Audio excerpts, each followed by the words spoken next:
President Biden just about an hour and a half or so before we came on air, so earlier this morning, saying that there is an escalation in the financial sanctions, which the Kremlin is calling financial warfare against Russia.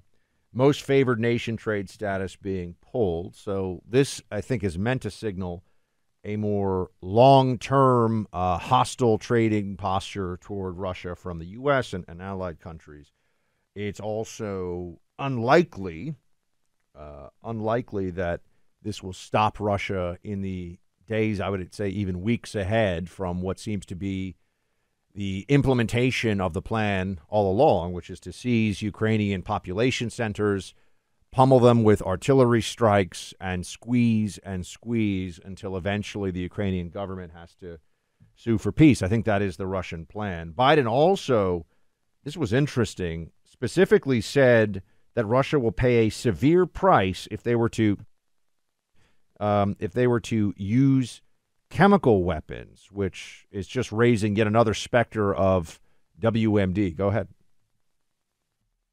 Oh, I'm sorry. Clay, we lost that clip too. Let's talk about the MiGs for a second and the transfer of them. So the fighter planes that were supposed to be pushed. I mean, I was talking about this on Fox this morning. Senator Tom Cotton, for example, says we're sending them missiles, shoulder-fired missiles, MANPADS, which is Man-Portable Air Defense System. Why not send them planes? It seems like Poland wanted to make sure that Germany and the U.S. would also have their hand in pushing MiG fighter planes to Ukraine. And the Biden administration looked at this and said, no. What do you make of it?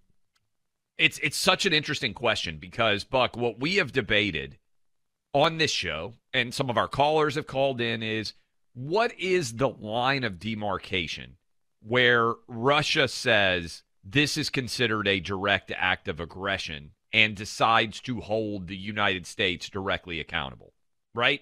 Because all of the materials that we're sending into Ukraine now, all of the sanctions that we are putting on Russia, to me, those are in some ways acts of war. I think it's hard to say when the ruble has lost 50% of its value, when the Russian stock market is not allowed to be opened essentially since the invasion began, when you are not able to get money out or transfer money due to a variety of issues, when we're not allowing your oil to be sold to many different countries around the world, those feel like acts of aggression on some way, but the Biden administration is of the opinion that they're not going to cause Russia to take the next step, whatever that proverbial next step of action is.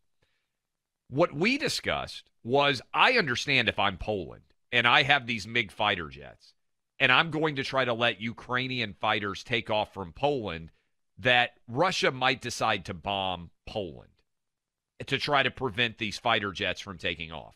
And so Poland made what I think is a smart calculation, and they just flew them to Germany, and they thought to themselves, there's no way that Russia is going to bomb Germany. And certainly there's no way that they're going to bomb an American Air Force base. And the Biden administration seems to have been caught unaware by this.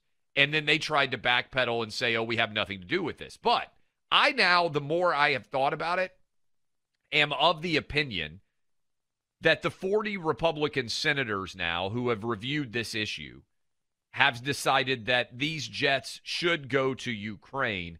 I'm now of the opinion that that's the right call because we've already created this huge story surrounding it, and allowing Ukrainian pilots to get into these MiGs and take off and fly the planes to Ukraine at this point feels like we're bowing down to Vladimir Putin too much in not allowing that to occur. So I am going to be on the side of the 40 Republican senators who have looked at all these factors and said, hey, this is not going to cause an acceleration in the way that Vladimir Putin is behaving.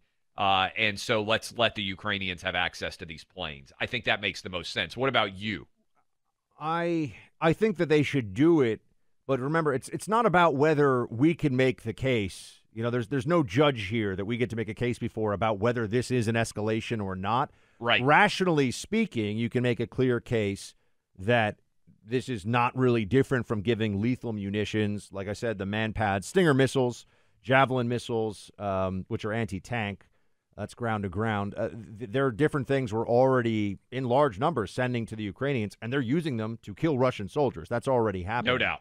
So it's a question of whether Vladimir Putin would view, right. The whole point here is how does he going react to do? to it? I guess the question is, and I think it's an interesting one. What is he going to do differently? Is he going to suddenly nuke Ukraine because the United States is sending 24 MiGs in with Ukrainian fighter pilots on them? I guess when you're bombing a maternity ward already inside of Ukraine, what I think the argument that is interesting is what is the next level of acceleration that he's willing to undertake that would occur because of this? So that's the point that, or rather, that's the question that I don't think nobody can definitively answer.